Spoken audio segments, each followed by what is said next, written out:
Midsummer Scream. In 1973, Knott's Berry Farm called on its employees to create a fun Halloween party type of event in Ghost Town, complete with spooky characters, live entertainment, and thrilling frights, for 2 chilling nights. Halloween Haunt was born and would go on to forge a proud legacy, becoming an annual tradition for multiple generations of Knott's fans. Every theme park Halloween event, every street monster or slider can trace their roots back to where it all began. 50 years ago, Knott's Scary Farm in Buena Park, California. Please, welcome to the stage, Knott's Scary Farm historian and themed entertainment writer and director, Ted Doherty.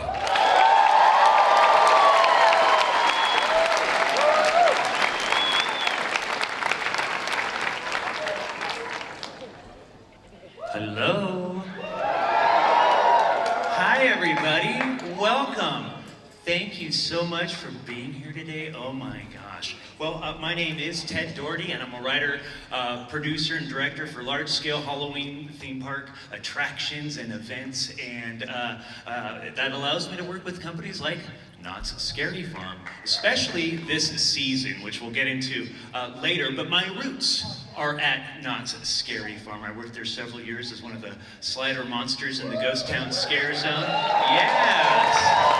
I love every single second of it, but nowadays I write and direct and help create the nightmares behind these different attractions. But I'm also a historian. I wrote the book on the history of Knott's Scary Farm that was released back in 2012 in conjunction with the 40th anniversary. So I know a thing or two about this event. It's very near and dear to my heart, which is why it's such a huge honor for me to be here with you to help, yes, to help kick things off for the gold 50th anniversary of Knott's Scary Farm. Yes. So today we're going to celebrate some of the past highlights of Knott's Scary Farm, kind of show how we got to where we are today and share some fun stories. And yes, we're going to share some tidbits as to what folks might expect to experience this season. But no full spoilers, and we'll get into that a little bit later. But don't worry, we've got plenty of surprises to share with you today to get you even more excited about the upcoming season. Now, obviously, we're all fellow fans here of Knott's Scary Farm, but perhaps you might not be as familiar as to what the event was like before you started going, unless you've been attending the entire time. Anybody go to year 1? 1, 2 people. All right, awesome.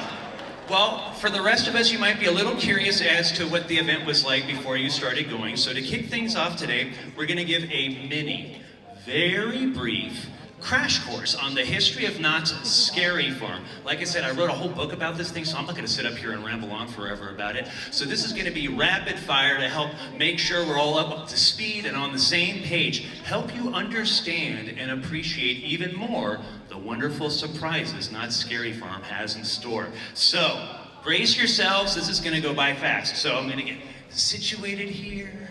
So Knott's Scary Farm did debut back in 1973. So if you didn't know, Knott's Scary Farm is indeed the longest running Halloween themed event at any theme park in the entire world.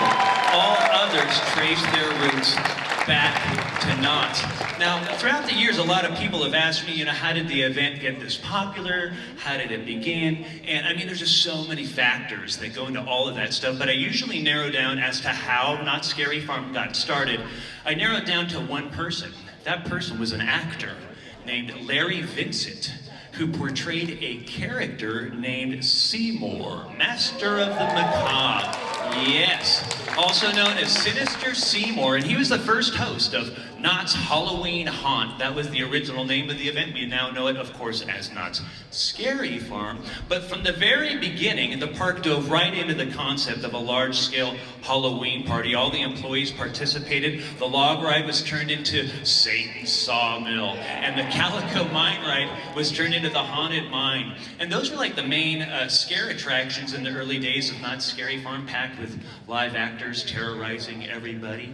But then, of course, there was also also the now defunct attraction named the Haunted Shack. Yes, yeah, we love the Haunted Shack. For those of you who don't know, that was an all-year-round walk-through attraction at Knott's Berry Farm. Kind of like a mystery house, but they had live actors in the early days inside the Haunted Shack for the haunt.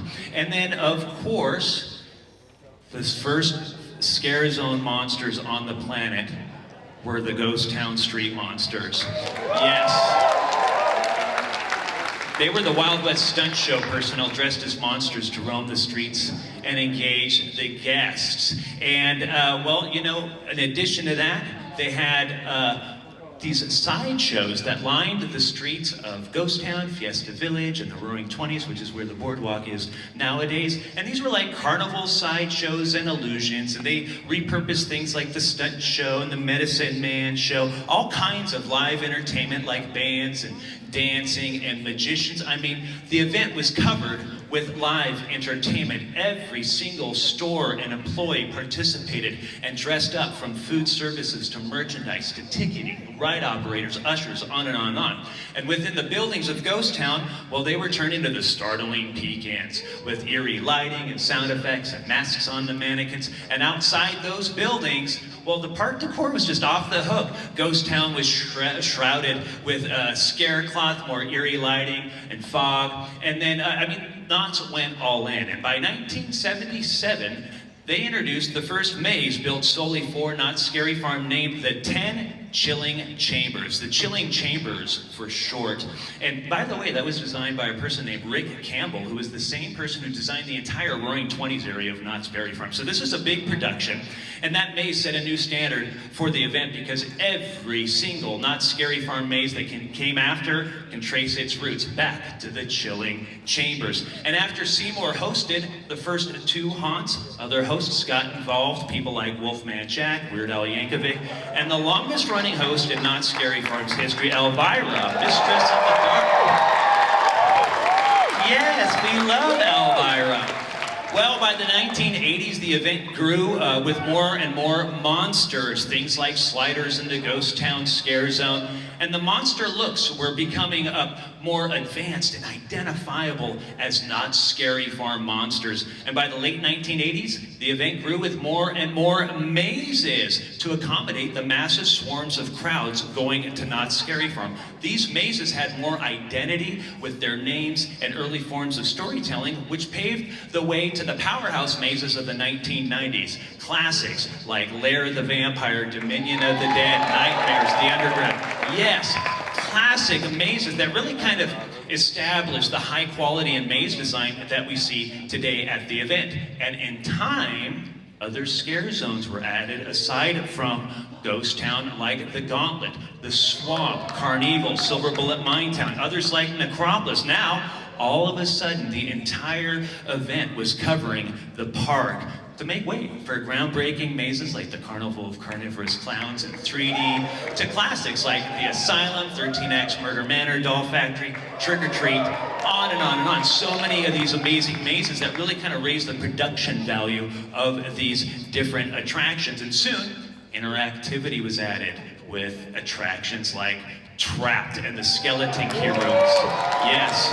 And that led to other attractions like Infected and Bloodline, where the guests become active participants within these different attractions. And throughout the years, well, the show productions grew from things like The Hanging all the way to Puppet Up, from Zamora, yes, to the Misfit of Magic, Ed Alonso. And then, of course, theatricality was added to attractions like Paranormal Incorporated, The Hollow, Forsaken Lake, Origins, The Grimoire. And that, my dear friends, in a nutshell, brings us up to date. Yay! I made it. Thank you. Obviously, I'm just scratching the surface. There's thousands and thousands of factors that go into making Knott's Scary Farm what it is today. But that's a general summary. So now that we're all on the same page, let's bring out our first guest, who's no stranger to Knott's Scary Farm. Well, geez, he wrote and directed at least 20 seasons of the longest running show in Knott's Scary Farm's history, The Hanging. Yes. He's the brainchild behind the groundbreaking, revolutionary, and award-winning Ghost Town Alive. He's the former vice president of entertainment at Knott's Berry Farm and is currently the corporate director of creative development and experience design for Cedar Fair, the parent company of Knott's Berry Farm. Please welcome the amazing Ken Parks.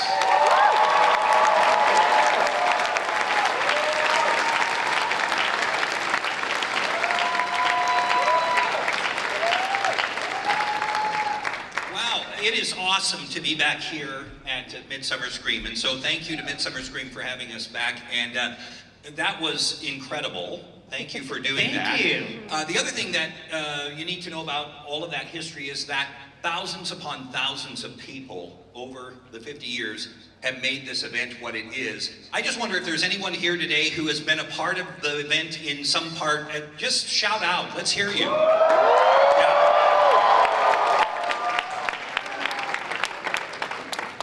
All started as fans, right? We all were fans, and we luckily got an opportunity to play in the sandbox. So. Absolutely. And speaking kind of that, I think all of us have our own story on how we were first introduced to Knott's Scary Farm and how we first discovered it. I thought it would be kind of interesting to hear from like the former vice president of entertainment of Knott's Berry Farm and what your first experience at Knott's Scary Farm was like. I think we've talked about it in the past. Your first year, 1986? Yeah, I was working in a magic shop in Fresno, California, and heard a radio ad for the greatest and largest Halloween party ever to be held at Knott's Berry Farm. And I was like, I gotta go check that out. So I made the 5-hour drive down to Buena Park. I just couldn't believe it. Anywhere I looked, there was something going on. This was at the time when the employees, everybody dressed up. I experienced the witch hanging, which was, this kind of organic, even though it was listed in the program as midnight, it was still it was organic, and it happened around you. And I had one of the biggest scares that I've ever had at Scary Farm happen that night. I didn't want to leave. And I knew I'd have to make the 5-hour drive back, but here it is, 2 o'clock in the morning, and I wind up over by Wilderness Dance Hall, and there's just so much fog, and I'm by myself, and I just hear this sound of metal just scraping, and I think to myself, oh wow, and you don't know what, I didn't know what to expect. I was just so overwhelmed by the whole thing. I'd never experienced anything like this before. And I thought, how did they do this? They've created this scare just for me, right? And it just metal, just scraping, and it's coming towards me, and I'm just terrified. And then the fog sort of lifts, and I can see Freddy Krueger in the fog, right? And I'm like, I'm in an alley, and Freddy Krueger is coming near me, and there's this weird scraping. Anyway, since everybody dressed up, it was a street sweeper who was dressed as Freddy Krueger. And it was his dustpan hitting and I was sold, I was in. That was it. Lifelong fan. I love it. Thank you for sharing that. At the top of all of this, it's kind of mentioning all the early live entertainment throughout the years at Knott's Scary Farm. In your opinion, can you talk a little bit about like the importance of live entertainment at an event like Knott's Scary Farm? Well, my first year going to it, and then of course I came back until I was lucky enough to actually be cast in a show at the Birdcage Theater. But I think what it does is that you get terrified, and in '86 all of the whole park was really, the mazes and everything they were in the park, right? So you'd mentioned the Haunted Shack, that was a maze, and even the old gasoline alley cars, were a maze. And so it was all in the park, and then, so it was really, felt like it was just anywhere you looked, it was happening around you. And the shows, were really fun and kind of broke up sort of the tension. There were a lot of really terrific shows over the years. And the thing about the shows and really the mazes, really Knott's Scary Farm, and just if you look at it in general, has never been afraid to try something, right? And if it hits, it's great. And what happens is the fans and all of us as fans, we sort of together have organically made the event, right? No one told you, no one sort of told us, hey, this is what you should like. We kind of found it, and then it became, you know, that's how the Green Witch sort of came to be, and with the prom, right? It wasn't that somebody told you you should like it. We found it together, right? And all of those things, the bride and yeah, you know, Otis, all of those kids, right? And yeah, that's Otis now. And anyway, you know, so I think we've had just so many terrific shows over the years, and not shows that were okay to kind of try something new. You know, Jeff Tucker did a show one year called Tommy Tomb. The show was called A Complete Waste of Your Time. And it was a show where, no, we only did it one year, but it was a show where he was a guy who couldn't sing, and so it was a musical, and the whole point was that the audience should hate it. And guess what? They did. They did. And that's why we've never done it again. But we were, well, let's try it, right? Absolutely, I love that. Now, speaking of these various different shows and trying different things, we mentioned your involvement with the hanging throughout the years. Yes. It's a big deal. You know, the hanging debuted in 1976 as the Dead Man's Hanging and returned in 1977. They were hanging a cowboy who was guilty of a bunch of crimes in Calico. Then the show went away a couple of years, and it came back in 1980 as the witch hanging. Went that way for a handful of years through the late 80s, and then turned into the pop culture kind of comedy stunt show format that went all the way through 2019. Can you talk a little bit about sort of your involvement with the hanging throughout the years and what that was like? Yeah, I inherited the pop culture stunt aspect of it. Tom Clough-Ted, who, you know, was with the park as a designer, and he really kind of made it what it was. And, you know, that's a show that you look at the influence of Knott's Scary Farm in the industry, and when you say, hey, it wouldn't have happened without Knott's Scary Farm, there's absolute truth in that. I'm sure that somebody would have had the idea of, why, we should do a Halloween overlay of our park. But Knott's did it first, and you just find the influence. So, you know, there would be no Bill and Ted without the hanging, right? Or any of those things that then kind of came after. And so I inherited the show in 2000, I think it was 2000. And then, you know, what would happen in 2000, you would see somebody and you would say, well, I worked on the hanging, and they would say, oh yeah, it wasn't very good. Yeah, the years before were really good. Those were the years. And then by the time I got to like 2016, people would say, you know, they're not very good, but the guy that used to do it was really good. And it was still me. So it's never been any good, right? Except for the years when you were in high school, and it was, you know, it was awesome. But just another thing where so many people over the years have just worked on it, and it just has become such a part of Scary Farm. And in 2019, we put this tombstone up that said R.I.P. and we didn't really know that was the case. And then the pandemic hit, and so, but who knows? Who knows?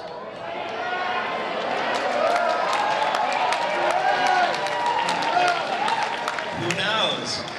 Who knows? But, well, that sounds like a good idea. It does sound like a good idea. Hey, switching gears real quick, I just put this slide up here. That this is a fun slide that's a behind-the-scenes slide of Ken Parks directing The Hanging way back in 2004 while we were filming Season of Screams, a documentary on Knott's Scary Farm. Ken, what do we see in here? We see the effects of pie.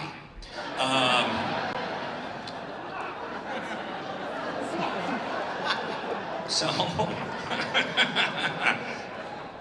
it's casual dress day at the Hanging, apparently. Kind of come wear your shorts and your fake Birkenstocks and stop by.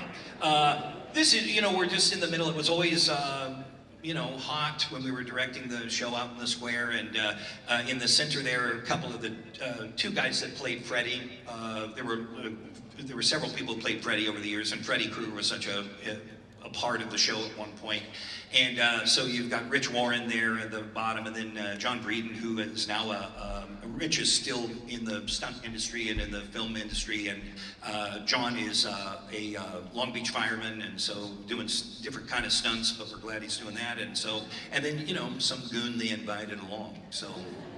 I love it. It's fun. Hey, real quick. Oh, really quick. yes. Go back to the really. Do you mind? Also, can, Casey that's right. Hendershot. Sorry. So right down in the lower, it's my lower left. I don't know what it is for you, but that big guy, that's Casey Hendershot. He was in the show for many years, and he, if you saw Westworld, he's the guy that kept bumping into the hero every time he get off the train. That's that guy. Oh, That's wow. that. I've impressed only me.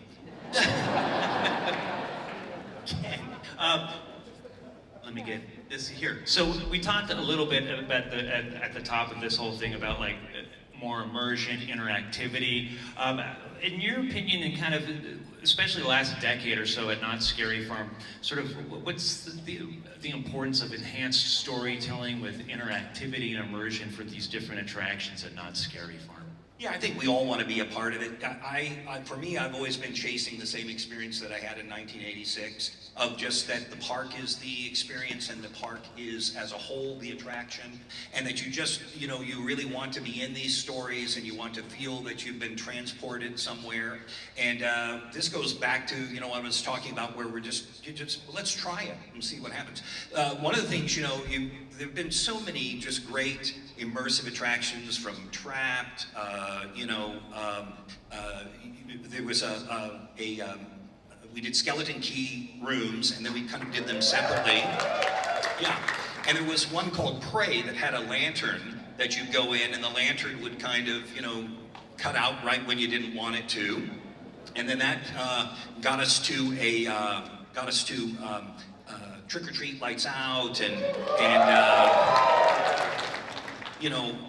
so we've done all kinds of things over there. One of the things that we did not too long ago was, and you were a big part of this, was we thought, boy, it would be great to create sort of a living land or unliving land, whatever you want to call it, where everything's connected, where the maze story is connected to the scare zone is connected to the show. And so in 2019, we did that with Origins, and we did that with Ghost Town, and then the Hanging that year also was a part of that story, so it all kind of connected. But you can see it in Goring 20s, right? There are these moments that just kind of happen. Forsaken Lake has this processional that it just happens, right? It's not in a program, it doesn't tell you, just so that if you happen to be in the right spot at the right time, you have that same feeling that I got of Freddy Krueger with the dustpan, right? It's just happening around you. And so, we're always looking at different things. This year we have some technology, some RFID technology. Somebody's going to tell you more about this in a minute. But, we've got a character that has been around for a couple of years called the Conductor. And so, and that character is, John Cook kind of said, hey, we've got that train, we should do something with the train. And we looked at, can we do a ride? And we realized we really couldn't do that, but what we could do is use it as a prop. So we put it out, and he was like, we should, have the train out. And I said, oh, what if there's this conductor that is in the front? And then we got, this actor, Fred, who was just terrific, right? Just amazing. And so, he's just kind of become this character that is just another part of the experience. And so we always treat, the conductor like almost like he's the ferryman in the river Styx, right? He's got the lantern, and that's the thing that allows us to see all of the different terrifying worlds that we go into. And so anyway, this year we're going to try some RFD technology with his lantern. And so you'll be able to take the lantern around the park, and there are over 100 interactions that will happen around the park. It will do things in mazes. It will light up in scare zones. We're working on something that's pretty huge, and it's really Gus Kruger, if you know Gus, who's awesome. And so he's been working on it with Scott Erickson, who is a technical genius, and so they're working on this together to bring that to you. The one thing I had asked, and it's not going to happen, so I'm going to tell you about a thing that I really wanted to happen for all of us, is I wanted you to get the lantern, and then 6 months later, after you took it home, it would just start screaming in your house. And I just wanted that so bad for all of us. We're gonna try. But But just imagine, we give you this thing, we don't tell you about it, and then it just starts screaming. And the question was, could you make it scream at the halfway point to Halloween, right? That just all of a sudden, and just the internet would just go wild with people going, this thing, I can't shut it off! You know, the switchboards at Knott's would be just on fire. So anyway, it's not gonna do that, but it's gonna do some really cool stuff, and I think Carl's gonna tell you about it. So. Yes, very exciting. Thank you. Yes.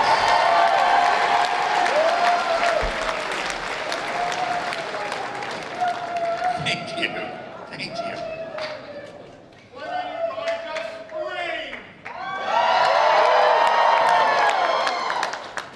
Awesome. Yeah? Hey, Ken. Yes, sir. Who is that guy, by the way? By that way, that was Carl. We're going to talk to Carl a little bit later on. But Ken, you no longer just oversee things like Knott's Berry Farm. You're overseeing a lot of different locations now. What is it? What's the process in the idea of taking the concept of a haunt, like at Knott's Scary Farm, and kind of spreading that idea to different locations? Well, Knott's is certainly unique in Cedar Fair, right? And it's really unique everywhere in the industry, but it's really unique to us as a company because it's really the most terrifying, scary event that we do. But we have we have 13 parks and some lots of water parks, and so 17 places for you to go and hang out and have fun. And they all have their own events. They've kind of taken on the Halloween haunt, and so Knott's, we really wanted Knott's to be separate from that, and that's why we started going with the name Knott's Scary Farm. But it's a wide variety. Some of the events are daytime events for families, then at 6 o'clock turn into nighttime scary events with mazes. But all of it would not exist without Knott's Scary Farm. And so in my role, the nice thing is I get to work with all of the different parks. I'm really more connected to the development and creation of lands and attractions and rides, but events on occasion as well. So. I love it. We do have another little kind of announcement that we would like to make. Ken, do you want to make it? I do. I didn't want you to have to do it because then it would seem like, okay. So I thought, so one of the things is for the 40th, we had a haunt museum, and you had a book that was out, and you would sign the book, and so I'm here to say that that's going to happen again. And so there'll be more coming up in the panel, but there is now a 50th year edition of the history of Knott's Scary Farm, written by yours truly, with a foreword by Neil Patrick Harris. And so the book takes us from the 40th and on, and I know you've interviewed a lot of great folks, and so I didn't want you to have to plug your own book. But I am so excited, I can't wait to get a copy of it. And we've used your book, I think it should be required reading if you join our company. And so thank you anyway for all the hard work on that, and I can't wait. Thank you, Ken. Thank you. Hey, real quick, the original title of the book was Knott's Halloween Haunt, A Picture History, and so, but the event is no longer referred to as Halloween Haunt. So the new book title is The History of Knott's Scary Farm. So it's a revised, updated second edition. All the bells and whistles from the first edition are all there, and we've just added on to it. We're very excited about it. Our friends at Knott's Berry Farm Merchandise have asked me to let you all know that I will be at Knott's Scary Farm for several nights this season doing book signings, so swing by and introduce yourself and say hello. And they also wanted me to let you know that it's a limited edition and will only be for sale exclusively at Knott's Berry Farm and the online marketplace at knotts.com. So wanted to get all that out of the way. So thank you. Let's bring out our next guest. And I've always kind of described this person as almost kind of like the rock star of the haunt industry. I can certainly say that I feel he's one of the great maze designers in the history of Knott's Scary Farm. Any fans of Paranormal Incorporated? How about Special Ops Infected? How about the Depths or Dark ride? Well, we all worked with this person on a maze named Origins, The Curse of Calico. How about Origins? Well, let's bring out our next guest, industry creative director and designer, Mr. John Cook.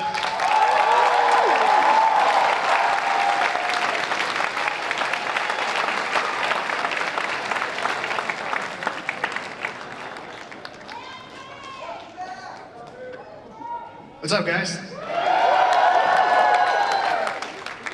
Did we plug Ted's book?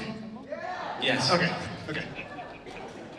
John, we're here. Hey, real quick, you want to just at least briefly let people know like how we're here and why we're involved and all that good stuff with Not Scary Farm for the 50th anniversary? We're back. No, we're very, very honored. I know everybody said it, but we are here first as fans of Not Scary Farm. We live and breathe Not Scary Farm, so we are super honored to be invited back to help participate with the programming and some attractions for Not Scary Farm this year.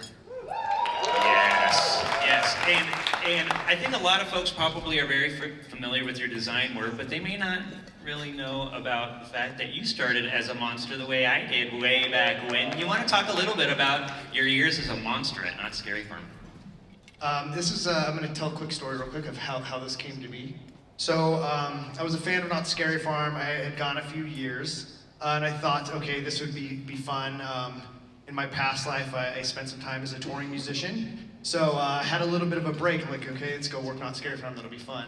I walked into the employment office, did a little audition, and I was turned away. But I did not quit. I went in and I got a job as a carpenter. First thing I put on my nice new uniform, walked right back into the employment office and said, I was sent here to get a maze position, please. And I got my first maze position in Hatchet High back in 2005. I love it. And then you were a street monster as well. Went into Carnival as a chainsaw clown. Got the bug for sliding. So I worked as a slider in Carnival as well as Necropolis out in Camp Snoopy. And finally, I went into Ghost Town as the Ghost Town prisoner, which I then retired. Awesome. Well, after being a monster for a while, you did wind up in the prop department. Can you talk a little bit about sort of what that entails, working for props for Not Scary Farm? Yeah, so because I decided to go get the job as a carpenter, I then had to stick it out as a carpenter for that year. But I truly, that's where I really fell in love with Haunting. I really enjoyed the production, the magic of everybody coming together, working really hard, and popping this event up, which seems to be very, very fast and very, very long summer at the same time. But so I did a couple years as a carpenter. I got into the props department. That's where I kind of got to learn a lot more about the craft of kind of design and how you use different layers to create these immersive sets, and really, really enjoyed that. So I worked a couple years in props. I love it. And then now thinking about the different mazes that you've created for Not Scary Farm, can you talk a little bit about what you would consider your approach is when it comes to enhancing immersion for the different mazes? So I think, speaking of this 50th celebration, that's 50 years of people working hard, coming up with creative ideas, innovating. So we had a really great foundation to then take and run, and that's kind of been my approach, I guess. Always keep the history in mind, the things that are tried and true that we all love as Not Scary Farm fans, the rich storytelling, the original stories, and then building on top of that and creating these really, really awesome immersive worlds. I think that's where it always starts with us when we're sitting down to work on stuff, is an interesting narrative and a compelling space that I, as a fan, would like to walk through. And then from there, we kind of pump it up with different technologies and always trying to push those boundaries. Yeah, and that kind of leads to something we wanted to briefly mention, something that we wanted to share with all of you folks, something that we've kind of been working on for a while, all of us here, and it's something that we're very proud of. And we've said it now, but hopefully you understand that, first and foremost, we are fans of this event. We care about it, we love it, and this thing that we've been working on is something us as fans, we would want to see at the Not Scary Farm 50th anniversary. So we're happy to announce that we are creating and will be presenting a Not Scary Farm 50th anniversary Legacy Store and Museum. Yes. This is not just going to be taking a souvenir off of a shelf. This is a fully immersive retail experience. Just so you can kind of get an idea of the scope of this, this is going to be located in the Emporium over at the California Marketplace, just outside the main entrance of Knott's Berry Farm. And during the day, that's how you'll be able to go inside the store. So you don't have to be inside the park during the day to visit the store. However, at nighttime during Knott's Scary Farm hours, the only access will be from inside the park through a rear entrance that will talk a little bit about it. So you want to walk them through some of what we're going to be doing. So we approached this experience. Ken brought us in to help out with this experience, and we really truly approached it like we would do one of our maze attractions.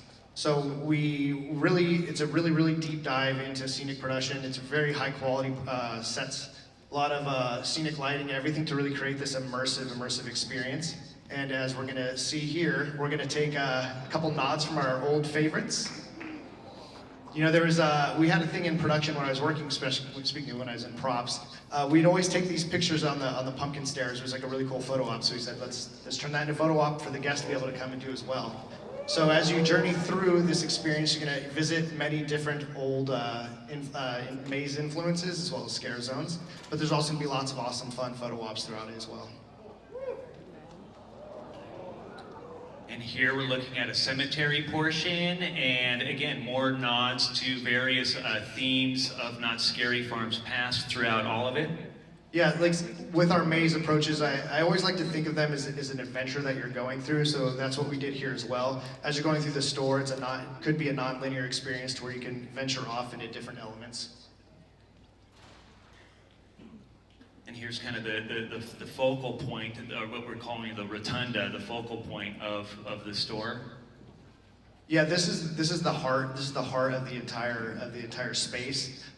This is kind of a theme that you'll kind of see throughout the event this year. As they make future announcements, you're going to see this kind of theme reoccurring, and it's something that we wanted to do, as Ken was speaking to earlier. This connectivity through the entire event, and this is kind of the central hub of that, where everything is going to be built off of.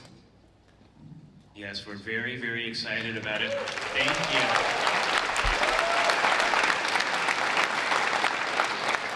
There's a lot more to it, including lantern pieces possibly, and but we didn't want to spoil everything.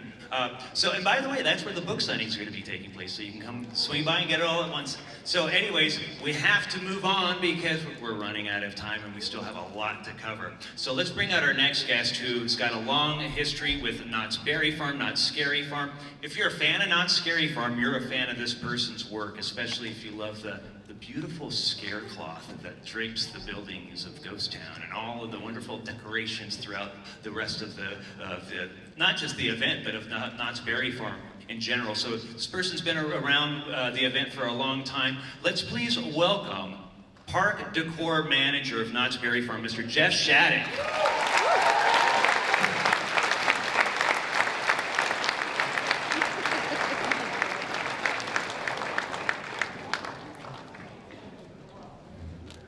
Hi, Jeff. Hello. Jeff, you and I have talked about it in the past when you first started going to Knott's Scary Farm. We're sharing fun memories and stuff about our beginnings. I think you probably started going to Knott's Scary Farm at an earlier age than the rest of us. Can you talk a little bit about sort of your earlier memories going to Scary Farm with your family and stuff? Yeah, my mom was a huge horror fan, and she took me at a very young age. And I remember that there wasn't a lot, but it was still a lot of fun. And my mom liked to just sit in the fog and watch the monsters scare everybody. And she also liked the mazes. So my very first scare at Scary Farm was actually from a peek as a young kid. There was when they had actors inside. And then that went away, but that monster popped out, put his face right up against mine because it was pushed against the metal grating of Wingley's Laundry and scared the heck out of me. I love it. Now, obviously, that had an impact on your future work. Can you talk a little bit about sort of your overall philosophy and approach to the park decor for Not Scary Farm? So, the very first year I ever started working at Knott's was '87. I worked in the picture gallery and I took photos. And I remember every night at Scary Farm, I would watch the witch hang. And I would always beg them to let me go out and watch the witch hang. Every show. So my last night, unfortunately, was Halloween. Several years later, I came back, and I came back as a tech. And in the earlier years, when I first started working there, there was only 2 areas that were really decorated. The Camp Snoopy area and Ghost Town. That was it. There were monsters, but there wasn't a lot of decor. The restaurants were done because the employees got to decorate. So, moving forward, in 96, 97, I took over park decor. And I was like, past, make it more, make it more, make it more. So over the years, I've kind of developed my own narrative because as far as the park decor goes, there wasn't one. It was just kind of do something fun, kind of match the scare zone. So that's when I started getting into it. I'm gonna match the scares. What are they doing? How do I dive into it deeper and deeper? So the last several years, my concept is when you enter the park, it's the death of the park. That's why it's all draped in funeral bunting and all over the park, and it's all the purple and black, and then you have the giant skeletons as you come in, and that's an interesting thing. There never used to be a really big entrance statement. On and off they did over the years, and I went to my management and said, I want to do this statement. Well, what's it going to look like? I don't know yet. I saw these 3 giant skeletons that I want to buy. They're like, okay, well, what's it going to look like? I have no idea. Let me work it out. Bought the skeletons, and that is the display that we currently have at the main gate. But for 50th, this is what you're going to see. How about that? Incredible. I love it. I'm glad. Yes. I'm hoping we pull it off. And not only, we talked a little bit about these lanterns. I think some of the park decor is going to incorporate some of the lantern use as well.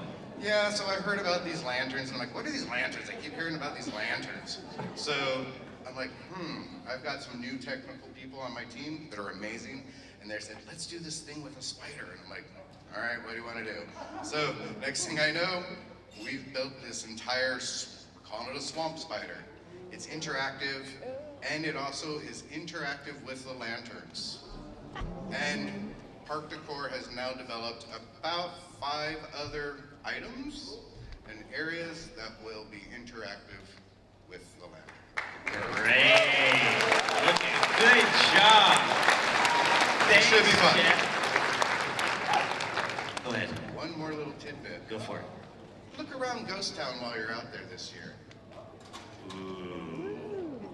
You might see something that you haven't seen in a very long time. Ooh. Keep your eyes peeled, people. Wow, exciting. Okay, listen, we have to keep moving forward. And so listen, our next guest, well, we just got a glimpse of him earlier. He's awesome, we love him. I'm a collector of Not Scary Farm merchandise. I'm guessing some of you are. Who's excited for some merchandise for Not Scary Farm? Yes, the person behind that is our next guest, Carl Bush from Knott's Berry Farm Merchandise.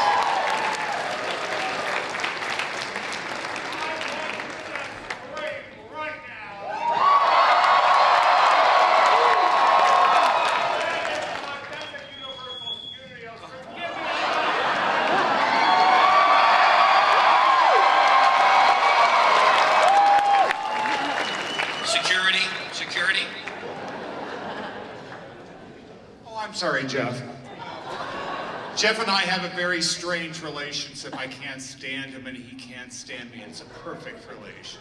But we work well together. We do, and that's the thing. That's the beauty of Knott's Berry Farm, and I could talk about this for about 4 minutes, right? You have that, and here's your clicker, go for it. You've Okay. got it. Okay, so I'm Carl Bush. I'm the merchandise manager at Knott's Berry Farm. Right down there is Maria. Her and I do all the product development for Knott's Berry. Give it to Maria! Maria, that poor woman, working with me. I'm loud. I'm a pain in the ass, and thank God I work for Knott's. Anyway, so what in the hell do I do with this? Okay, there we go. Okay, that's it. Oh, now I can see it. Oh, look at this, ladies and gentlemen. You know we love purple. You know we love green. So you know we love this. I am giving you, not one, not two, 21 new shirts this year. Come on. If I'm not talking loud enough, I can talk louder. Oh, come on. You know you want it. You know it. Okay, we are so into gargoyles this year, you wouldn't believe it. Everything that we do, all joking aside, I have to reference something. We saw what he did with that broken 50. We turned it into a thing. I just can't make stuff up. We use reference here at Knott's Berry Farm. Oh, Carnival! Oh, yes, yes. Look at that, I did too. Anyway, and then of course we always do a Ouija board. We love a Ouija board. Say goodbye. Oh, come on. We love the Green Witch. I don't know what happened during the transition, but we love the Green Witch. Let me scream some more. Oh, come on, look at that gargoyle. And look, it's going to be in the show. Look at that, and you're going to go and you're going to see it. You're going to do it. All right. Okay, this came from 1980. We remade it, reused it, and direct reference. It's going to be a beautiful 5x7 frame. You can put your scariest picture in it with a lantern. Thank you. Oh, you know I love cockroaches. I was the one who brought cockroaches. Every year we sell 50,000 cockroaches at Knott's Berry Farm. And I only buy 10,000, but we sell 50,000. That's all right. Why am I screaming? Anyway. Okay, there was a spider on the gate. We put the spider back on the gate. Oh, no, we didn't. We put it on a shirt. We didn't put it on a gate. Well, what, did Ken not give you enough money? God damn. Come on, Ken. Ken can be such a cheap They pay me in pie.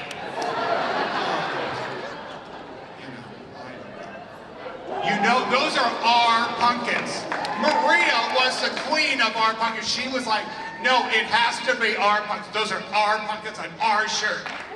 You're not going to be seeing that at any of those other crappy parks.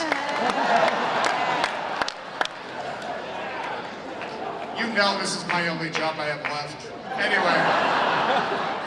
Oh, all over print. Oh, man. Oh, come on.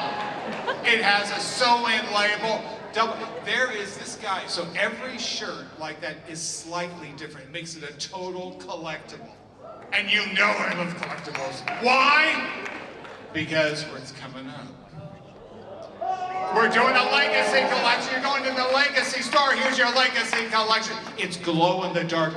Maria is, we have black light all over her office. We don't know why, but we have black light all over her office. And we're always looking at black light, and we're always looking for reflective. Oh, you know what this is. They arrived yesterday. They arrived, did they not, Maria? They brought them over in that secret truck of theirs. Yes, they did. Damn UPS. It didn't happen. Strike. Yeah, here we go. I don't want to get current. I don't want to get current. I can't see you anyway. Anyway. Oh, come on. You know I like... we did the coffin mug. We did a light-up coffin ornament. Oh, come on. Drink. You know we love a drink cup. Okay, we have Sarah Marshall's original hat. We redid. I want to see it on most of your heads, that hat. We did another Cursed Pearl because we love to do the damn Cursed Pearl. So we did the Cursed Pearl again. We made a Department 56. We are the largest dealer in Department 56 for 300 miles, ladies and gentlemen. So we did another piece. We did our 50th anniversary trip. Yes, it's dripping blood. You can put your finger on it, it'll just feel like your mama. Well, if she was bleeding. Anyway, kids, keep going. Okay, so here we go. You know we love food at Knott's Berry Farm. I think Mr. Knott made something, I don't know, or the boysenberry guy and he fell off the roof. Anyway, let's keep going. That's from Boysenberry Festival. I don't want to have any spoilers. Okay. Oh, look at that. Oh, you can drink that at night. Or Maria did it with the black light in her office. It was really, well, she was smoking at the time. Anyway, let's keep going. Oh, don't turn on her. This is Long Beach, not Stanton. Come on. Anyway, come on. Okay, Maria has it right there. Lift it up, Maria. Come give her a round of applause. Look at that. Lounge fly. Lounge fly. I dare her to leave this room with that bag at this point. Because this is turning into a Stanton crowd. You're not getting out of here, lady. We did a crossbody bag, and the lantern. 100 iterations. You're walking around. You're lighting stuff up. Things come out of the walls for you with this. There's going to be a map. There's going to be the whole gig for this. This is a beautiful thing. We also made a collectible conductor, of course. Okay, Tiki mug from Tiki Farm, the crown jewel, San Luis Obispo. Yes, that's where they come from. Well, they kind of come from there. Anyway, that's our new 50th anniversary. We sold out of our first Tiki mug. This one guaranteed sold out. This is no joke, ladies and gentlemen. No joke. Look, custom everything. Look at Maria and I did our jobs, damn it. Don't let them tell us they're right, Maria? Damn straight. Anyway, why am I swearing? Anyway, is there any children in here? It shouldn't be. It's Long Beach. There shouldn't be children in here. Hey, come on. Okay, I did 50 pins. 50 pins! I gave you 100 pins for the 100 years. You get 50! For Scary Farm. I can't show you all the pieces. That's why they're all blocked off, all really bad. I also made you a coffin pin, so you can basically put all your pins on it and put it. And you can glow in the dark, just like Maria does. It's a nice. I don't know what they're going to look like, but it's up to you. Yeah, you two, you're all adults. You do what you want. So yes, we made, yes, 50. Now, they're all going to be, okay, I'm going to tell you one thing only. Extremely limited. You see that pin, you want that pin, you buy that pin! I go to all those pin things. I don't want to hear it! You know, so the thing is, I'll pin trade with you, but you're not going to like it. Let's put it that way. Anyway, but the thing is, I also did a cockroach pin because I could. Anyway, but we also, and then all the logos, I did all the logos. I did all the main things. Of course, these are only 20 of the ones I can show you because we can't show you all that we did at the end. Well, that's just the way it is, lady. Anyway, I made a scary I made a game! Okay, you know the game that we did for, you know, the Knott's Calico game that we did. That game just beat Cleveland-opoly. The game that beat Cleveland was our first game. This one's gonna go full sell. And is Elvira on it? Damn straight Elvira's on it.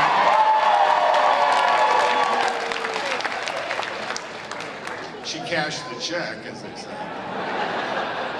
But it's a great game. Look at that game. Oh, my mama would love it, but she's dead. Anyway, let's keep going. Why did you bring me there? We're doing this damn book. And you know what I did? I'm gonna do it. One of those pins is his book pin. One other fact, That book, the 40th anniversary book, is worth $148 on eBay right now. This book I produced, it's going to do the same thing. Get his signature on it. We're going to have his ass sitting in that thing until he sells all these goddamn books. This is Knott's Berry Farm, ladies and gentlemen. We got to make some money. Come on. You're not paying me for my looks. All right. We created for you an exclusive Midsummer Scream shirt. If you use that QR code, you get to the $26.99 for the shirt. If you want it, you got it. So, ladies and gentlemen, that's what we've done for you. If you have any questions, don't beat me up. Don't touch that. Let her get out with that Loungefly thing. Hey, just to quickly, I just want to talk about the shirt just quickly. So Eddie Soto, who was a designer at Knott's and then went on to do a lot of great things for Imagineering, Walt Disney Imagineering. When he was at the park, he designed this art piece. This has never been used outside of the park, and so it's never been used, right? And so this is an original piece of Eddie Soto artwork on that t-shirt, and so we wanted to create something special for you here at Knott's, for Midsummer Scream. And so there you go. It's they're limited. I'll take the clicker back. By the way, grab the clicker from my hand, Grasshopper. Thank you. Yeah. Every lantern sold, $5 goes to helping Carl get into the home. So please, you see what we're up against, please. Well, listen.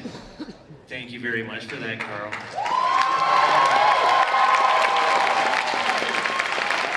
Now, Carl and Jeff have to run off and take care of some things, and we got to spin some things around here a little bit. So give it up for Carl and Jeff. Thank you so much for joining us today.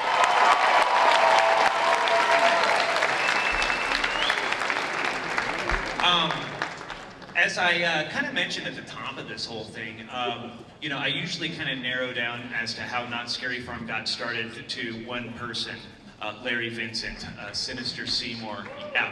I didn't mention how or why that happened. I did state that Seymour was a famous television horror host here in Southern California in the early 1970s, and his shows really connected. Hello? Okay, there you go. Okay. His shows consisted of like B-horror movies, and Seymour would periodically interrupt the film and crack jokes about how terrible the movies are. He would affectionately refer to his viewers, his fans, as fringies, because they were on the fringe of lunacy for liking such terrible, trashy movies. Well, to promote his TV show, he took it out on the road and performed it live at local movie theaters here in Southern California.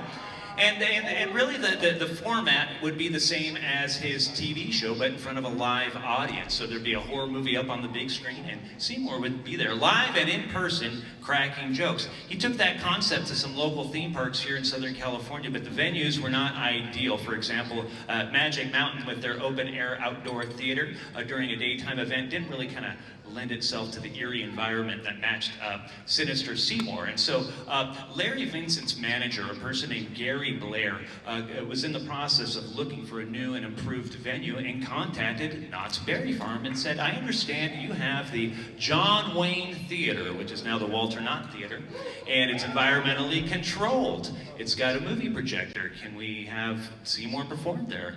Well, Knott's Berry Farm loved the idea and said, wait a minute. We'll build a Halloween event around Seymour, and that was the birth of Knott's Halloween Haunt, now Knott's Scary Farm, yes.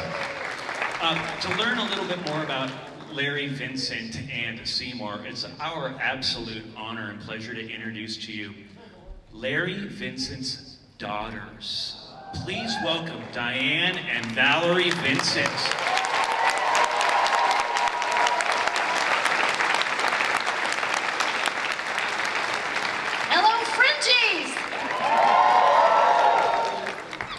We're so happy that you're here. I'm so excited to be here. This is awesome. Hey, for folks who never got a chance to see Seymour's TV shows, can you talk a little bit about what they were and what Seymour was as a character?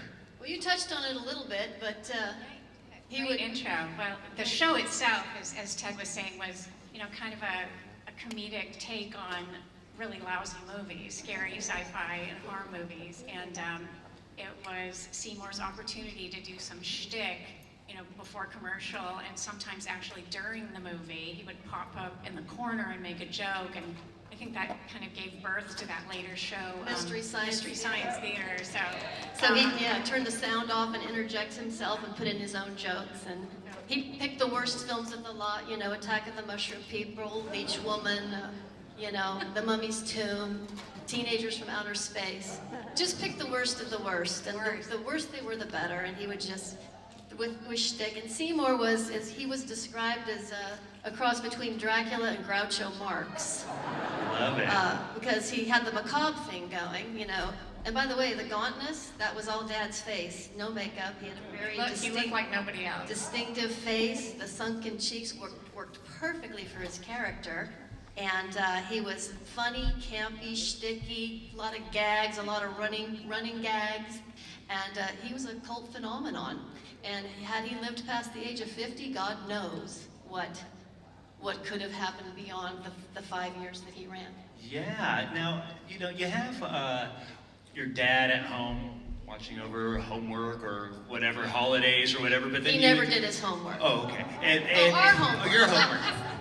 And then you would see your dad as this character with his fans. What was it like for you to see your dad performing as this character, like at the parades, and see him interact with his various fans? It was kind of surreal in a way, and because it was just our dad at work, basically.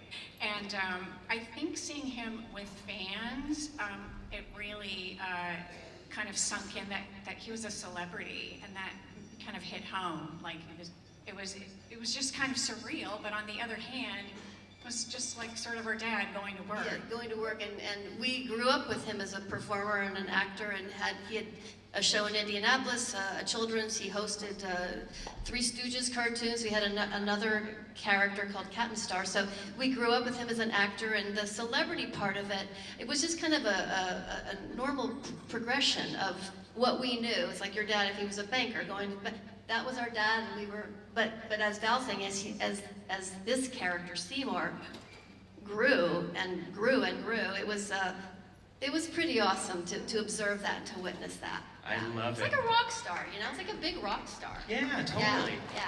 Now, the five of us got to go to Knott's Scary Farm together this past season. We had a good time. And you saw all the different mazes. We took you to the stage that your dad performed on and all that stuff. I mean, just generally kind of speaking, if you think, it could project like your dad kind of looking down on all of this and all the thousands of people that flock to this event every season and celebrate, what do you think he would think about it or say about it? Well, here's what I think Seymour would say. He would say, "I can't believe after 50 years you dummies still fall for all this garbage."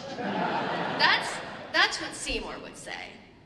Larry would probably be completely awestruck and blown away, and I think he would be very grateful, and he would just say thank you. Yes, he would. And he would quickly follow that up with, "All right, now who's going to pay the goddamn valet parking?" Exactly. That's what he would say. Exactly. That's awesome. Well, unfortunately, a lot of the footage of Seymour's TV shows didn't really survive. I mean, there's a handful of on YouTube clips and stuff, and Very there's little. but there's very little. They Very little. destroyed that film. They and, tipped over it every week, yeah, sadly. and fortunately for the purposes for Knott's Scary Farm, there's the handful of Knott's Berry Farm photos, the promotional photos he Right. took that first year. But I've been involved with this event for a long time. Ken, John, you've been involved for a long time. None of us on this stage have ever seen any video footage of Seymour performing at Knott's Scary Farm. Until now. Until now. Listen. Huge shout out to a wonderful Knott's Berry Farm employee named Rob Perez, who uncovered this incredible gem As well as Jason Soyster at Cedar Fair and the wonderful folks at the Knott's Berry Farm Marketing Department to help us get this digitized and preserved, so that way we can share it and debut it all to you right now here at Midsummer Screen. So we're going to dive right into it. You'll see, I'll tell you right now, this is by far the rarest Knott's Scary Farm video footage I've ever seen in my life. It's not a long clip, it's short, the quality's not the greatest, but it's what we've got. And you'll see it's not just Seymour. This is year 2, 1974 Seymour at Knott's Scary Farm.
Excuse me. Morning, Mr. Seymour. Yes, what is it? Mr. Seymour, master of the Knott, et cetera. That's right. No autographs, please. I'm trying to do a show out here of sorts. Well, I've got a delivery for you. Oh, really? Yeah, the folks at Knott's Berry Farm want to show their appreciation to you for coming back to the John Wayne Theater this year. So they sent over one of their famous chicken dinners. Isn't that nice? Let me have that. Well, that's beautiful. A little chicken dinner from Knott's Berry Farm. That.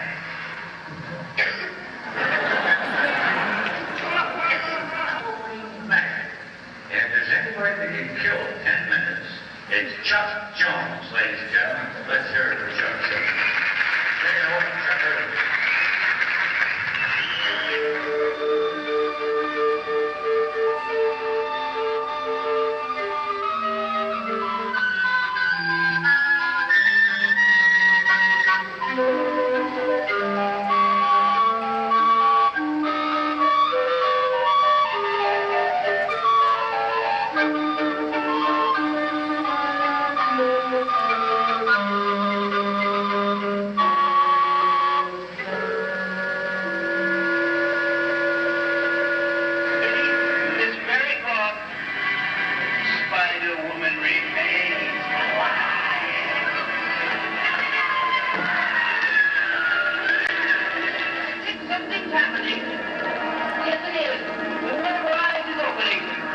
I believe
Fantastic.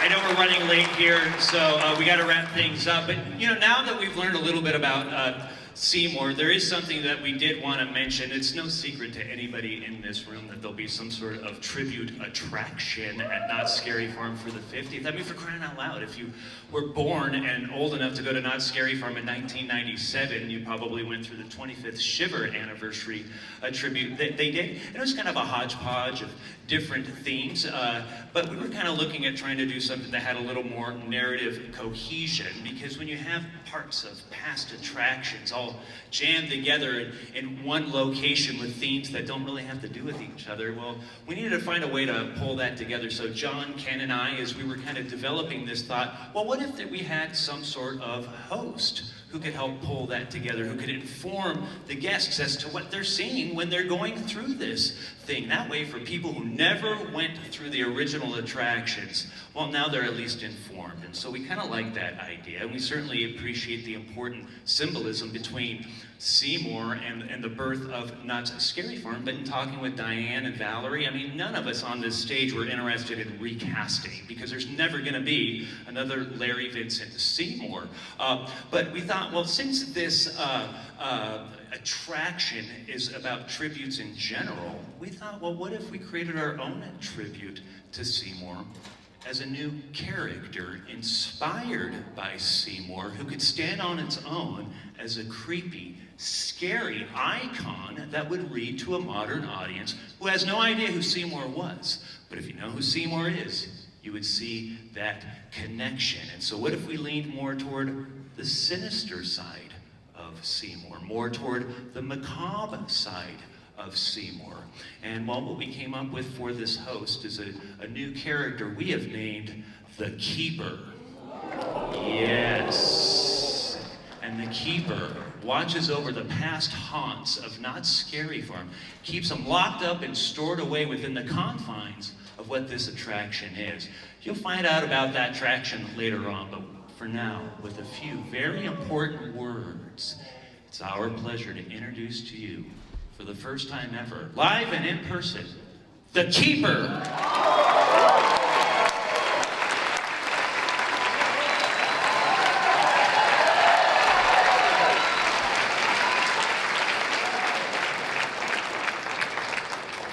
Hiya, friendsies. I'm here to tell you about a spine-tingling event at Knott's Berry Farm, Thursday, August 24th. That's right. This opportunity gives you a sneak peek at the horror that waits for you at the 50th anniversary of Knott's Scary Farm.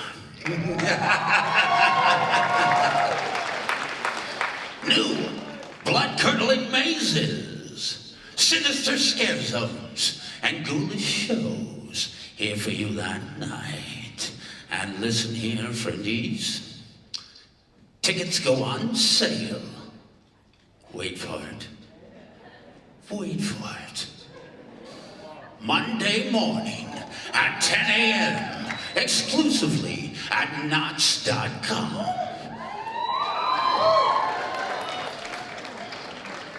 Of course. But listen, I know you Scary Farm fanatics like a little trick or treat, don't you? What do you think if I have a sneak peek for you of the 50th anniversary of Knott's Scary Farm? Shall we peel back the veil, unearth some footage, maybe even creak open a casket door? Shall we? Then maestro, if you please. Greetings and salutations from Knott's Scary Farm, where we're celebrating 50 years of never-ending nightmares. And not with a slice of cake, no! With 10 frightening mazes, 5 sinister scare zones, 4 hair-raising shows, plus so much more that we're dying to tell you about. Why don't you join us for a kickoff announcement event celebration? But my little creepies, on Thursday, August 24th at 7 p.m. to learn all about what is waiting for you here in the fog at Knott's Scary Farm. Purchase your tickets starting on Monday, July 31st at 10 a.m. Have you reserved your nightmares yet? Nightly event tickets and packages are available now at NottScaryFarm.com.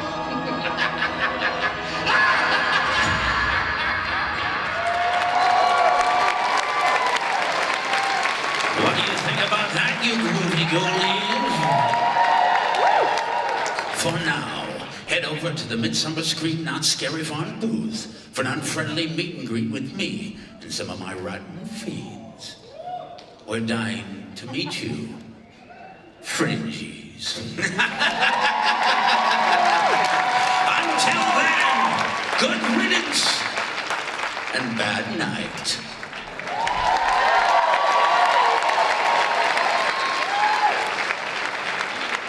Thanks, everybody. We're going to be over at the Midsummer Not Scary Farm booth. Halloween. Have a good...